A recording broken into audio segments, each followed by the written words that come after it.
జాడి తనగానే దాని తలకాయ ఒకవేళ తగిలిందే అనుకో, కొద్దిసేపు ఇక దిమ్మ తిరిగిపోయి ఎక్కడున్నాను అన్నట్టుగా ఉంటాయి అనమాట అవి. అంటే అంత స్ట్రాంగ్ గా ఉంటాయి అనమాట దాని యొక్క హూప్స్ అనేవి, దాని యొక్క డెక్కలు అంత బలంగా ఉంటాయి, అంత స్ట్రాంగ్ గా ఉంటాయి. శత్రువు ఒకవేళ నక్కలు అలాంటివి వచ్చినప్పుడు వెంటనే తన కాళ్ళని జాడించి తన్నేస్తాయి, వెనక నుంచి ఇట్లా తనేసరికి అంత బలంగా ఉంటాయి. అంటే దవడ తగిలింది అనుకో ఇక కొద్దిసేపు అక్కడే కూర్చుంటాయి అనమాట అవి, ఎటు కదలకుండా.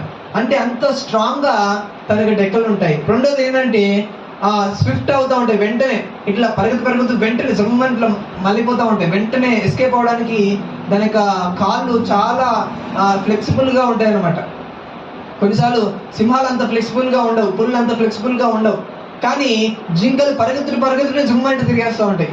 ఒక ఫ్రాక్షన్ ఆఫ్ సెకండ్స్ లో ఈ డైరెక్షన్ లో వెళ్తున్నాయి, జమ్మని తిరిగేస్తూ ఉంటాయి.